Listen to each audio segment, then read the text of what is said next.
Okay, well, welcome everybody. I'm joined by Dominic Greiner, and we've come away from the track to sit down and have a chat about racing, life, and things in general, really. So, Dominic, thank you for joining me. Yeah, I'm happy to be here. Let's start back, I guess, I kind of first got to know you through the Nitro racing that we're doing, me at the ETS races, obviously you racing a lot of Nitro then, and we think back to your World Championship win in GER. Tell us a little bit about that. There was a lot of build up to that. You were recognised as the fastest 1/10th driver, I think, on the planet, but you had a lot of, let's be honest, bad luck in a lot of races, and suddenly at GER everything came together. Tell us a little bit about that, what you remember from that race. Yeah, GER was just awesome. Also, already in the practice, the car felt super good, and we already prepare for the final, and was also the quickest after the practice. Then doing qualification, we struggled a little bit. We had crazy weather conditions during qualification, setup changed. Was a little bit the down, so also after 4, 5, 6 days, it's hard to keep the level high. And yeah, but I found a problem in the Super Pole. I was, I think, second or third fastest time, and there I saw the problem in my car, and we fixed that for the semi-final. And until there, the car was super good. And for the final, I knew on big tires, on small tires, the car will be good. Yeah. And yeah, there come everything together. We had also problems with engines in this race. With conrods, I broke 2 or 3 from one of my best engines. In the end, I have only one left, so also crazy again. Yeah. But yeah, this engine was alive for the whole race, and yeah, it was great. It was a great day. Yeah. And talk us about we've seen the pictures. We saw the emotion from you when you finally crossed the line after that hour-long final, and I guess it's a dream being realised for you, isn't it, to win a World Championship? Yeah, for sure, because I'm not a full-time driver.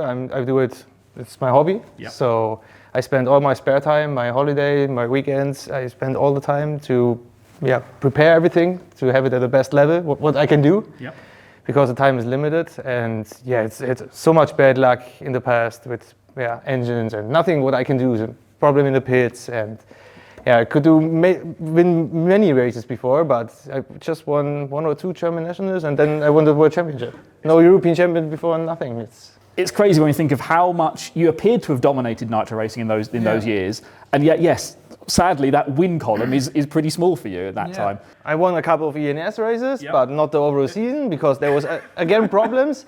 I was in the lead every race, but then there technical issue there, and so much bad luck here, and it paid off in the end. Yeah. And we think back to, again, that's on a Nitro racing time, and again we saw you were known as a really emotional driver. Let's be honest, we think of the one that comes to everyone's mind is that Euros in Turkey, and we know the press conference from that, and that was one of the races. Yeah, we think of that's I guess almost a younger Dominic, because since then a lot has changed for you in both racing and personal life, I guess, as well. And I think sort of from an outside, I've really sort of seen you grow up, if you like, as well through that period too. And I think the first thing that was the change that you made was moving away from Serpent, your sponsor when you won the World Championship. You moved to Capricorn. Why did you do that in the first place? What was the motivation behind that change? Because you've been, again, so successful with Serpent. Why did you make such a big change like that? It was a hard decision, but I moved after the 110 World Championship. We tried to switch the classes to the highest Nitro racing to 1/8 class, and the car in the beginning was not super good, and we started to improve, change, and then the car in the end was really good. And but there was some small things they are not changing and not agreed with me. What I said, we need to do this to be competitive and to win races. And then was the World Championship in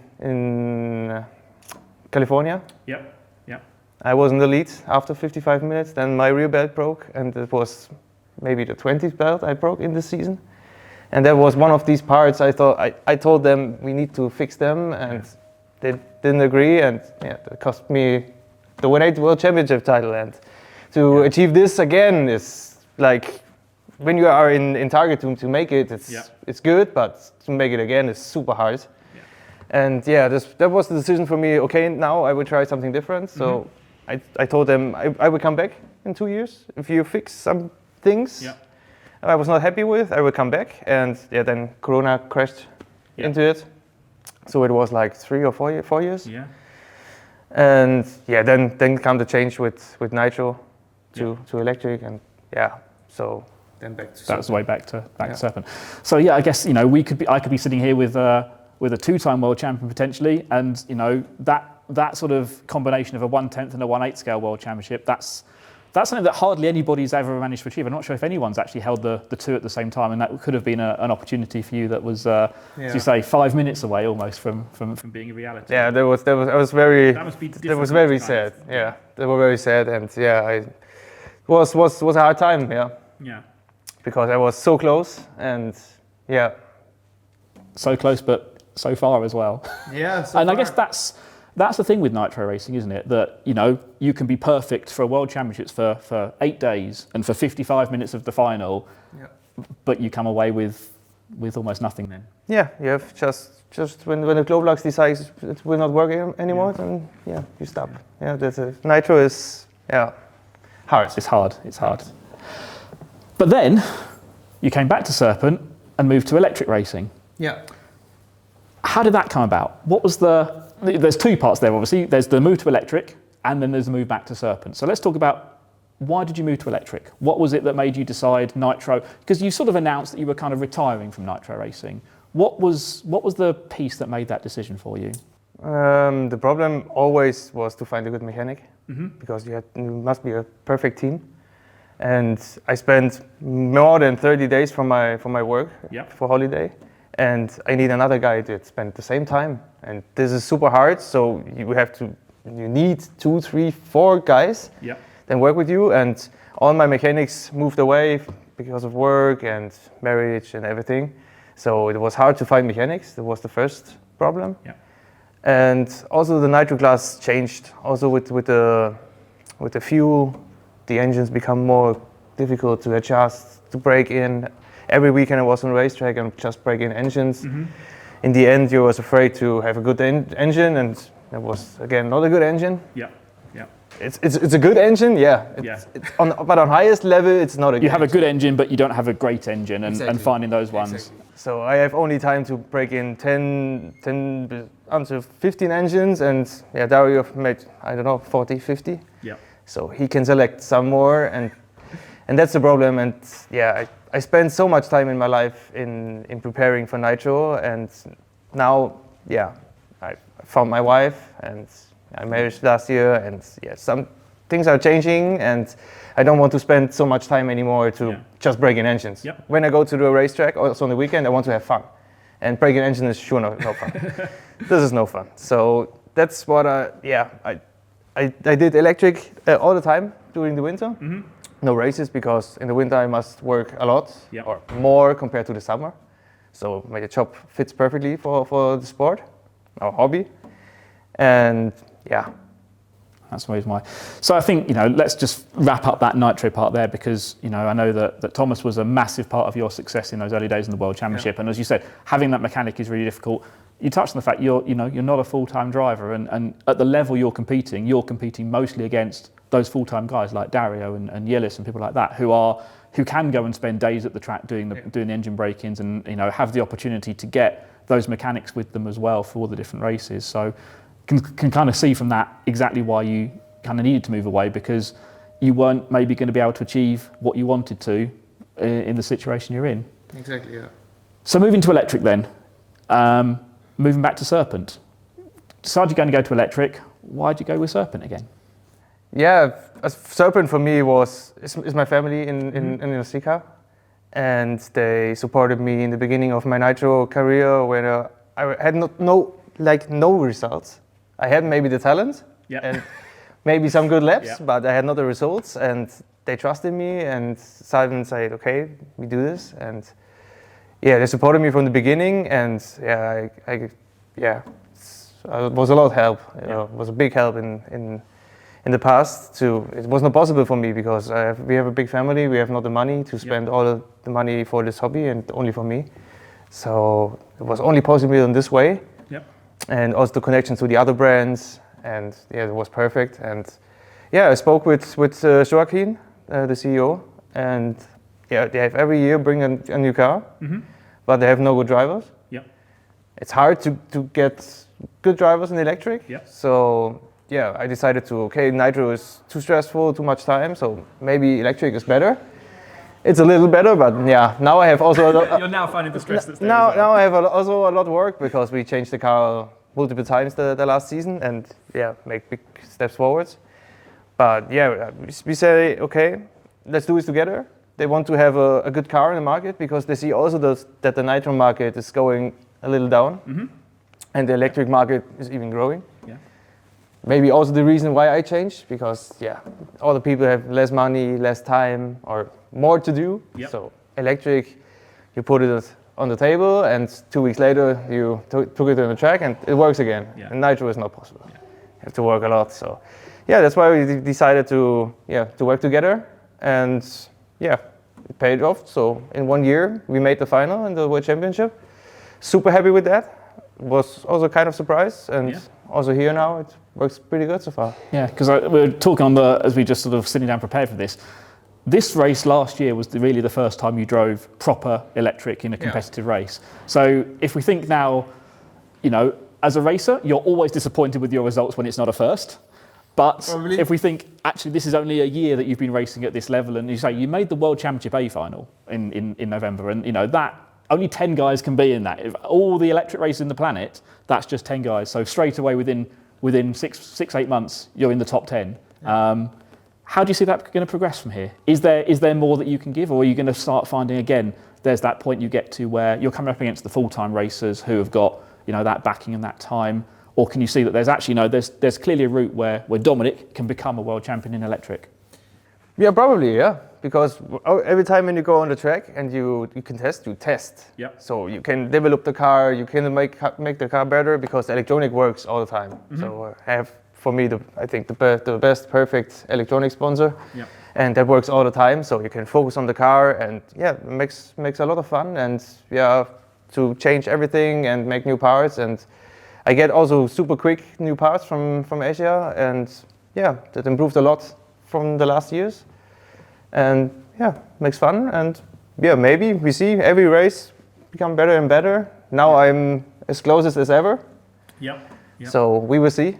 And I guess that's the thing you find certainly in electric and I've seen over the years is that you can make some really big improvements, but your position, your result might not change, but actually you realise, no, I'm suddenly now that much closer to the guys at the top, and that's the big steps that you can make, and then it's down to your driving talent and honing that to make those last couple of tenths of a second to be able to challenge with them, and that probably is going to come with time, isn't it? Yeah, but the car must be good in electric, so you cannot in Nitro you can overdrive the car a little bit, so you can be quicker with a Nitro car just with talent, but the electric, in my opinion, what I can say after 1 year, that's not possible. So the car must be good. If the car is not good, you cannot compete with the top guys.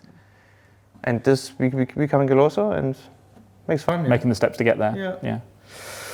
But let's kind of reflect on what else we've said there. You're not a full-time racer. You have very much a life outside of RC. You have a real job. We'll call it a real job as well. Yeah. You now have a wife also, so congratulations on your marriage too. Thank you. What does Dominic Greiner do when he's not at the racetrack? Wrenching on my cars, yeah. No, just doing sports, riding bicycle. When I met my wife, she's doing kite surfing. Okay. So now we try to spend also one holiday per year. Yeah. So yeah, in the Caribbean Ocean and do some kite surfing and also just relax time. So the last 15 years for me, there was no relaxed holidays, was just on the racetrack. So yeah, that also changed. And yeah, I made it now. I'm turned 33 now this year. And yeah, life is changing. Yep. My son will come in May. So a big change. Are you nervous about that? Are you looking forward to that? Yeah, a little bit. Yeah, I see my sister has already 2 children, and my brother has also a newborn. And yeah, for sure, it can be tricky. Yeah. But I think it's will be a wonderful time. Are there conversations that you have with your wife around what does that mean for your racing if you're going to have a son in a few months' time?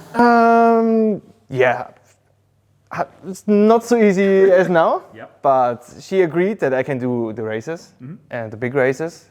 And also when I have to go testing, I can go testing. And also my wife is driving a C car now. Yep. She started last year, and she's trying her best, and she's doing good. But yeah. I was going to say, it's like, I know from like the last year of you doing ENS in particular, you know, she was actually at the track with you for most of those races as well. And a lot of, it's funny, you see a lot of like wives and girlfriends who don't do that. They, you know, go off and race and then this is a home thing. But actually, you know, she's really become a part of the racing experience with you as well. And I think that's quite unique and I guess quite special for you. Yeah, that was important. That was also when we met the first time on our first date, I said, okay, I have this sport. Yeah. Don't stop it. You agree or you go? So that was the first, and she said, okay, that's a crazy sport. So I never heard it before, and I showed her some pictures and videos, and that's crazy. And also here now, when I came down from the rostrum, she said, that's just crazy. What you guys are doing? Because I do the same now, and I know how hard it is, and you guys just doing it. Yeah. No, my wife is perfect, and that's why I married her, and we get a child now.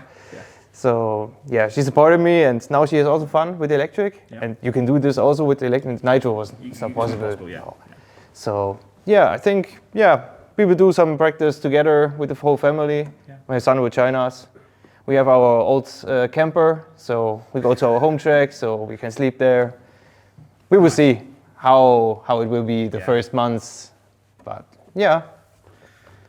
So with all that in mind then, is racing still a hobby for you, or is it more than just a hobby? How to say? It's okay. I'm sponsored by Serpent, and it gets good support, and also a payback for that what I do. So it's a little bit more than a hobby, but it's not like a job. So it's still my passion. I want to do that. But you still enjoy turning up at a racetrack, whether that's a race or a test, and going and driving the car. That's what you enjoy doing. That's what, I love this hobby, and I don't want to stop it. I thought also to do this, but I cannot do this. So when I have no transmitter in the hand for 2 or 3 weeks, I say, shit, I must drive again. Also just for fun, just on the practice day, I have fun, to compete with other guys and smashing lap times. It's just fun. Brilliant. Yeah. So coming to the end then, what's next for you? Where do you see yourself in a year's time in your racing? Now just developed a new car. So our new car will come the next month, I think, after Chinese New Year. Like the prototype car I have now and from the Worlds. And then I think I get the new parts already to continue develop the new car. And I think we're getting better. Also my knowledge, everything.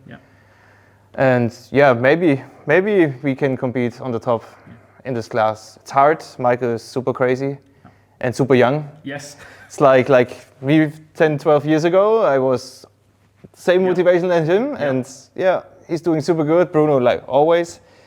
And then with the old guys like Ronald and Mark, the old guys, they say they're old, but maybe it's not so easy anymore for them, but they're still super good drivers, and I'm happy to be, I would say, in the top 10 in the world, and for like a semi-professional driver, this is, for me, that's perfect. That's a really good achievement, isn't it?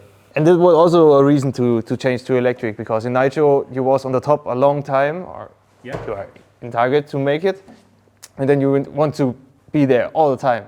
And if you are just 4th or 5th or 6th, that's super frustrating. And now I'm 4th and 5th or 6th, and then super happy. That's also with the class change, and that's good for the motivation. I had some small problems. In the Nitro, in the end of Nitro. To stay motivated for doing it then, So that's a question that always comes up, and we see it posted on Facebook now and again, and things, people comment on things. Is Nitro racing ever going to come back for you, do you think? Or is this now, we've drawn a line under that, I'm just doing electric? They just released that the next World Championship 110 is in Gubbio again.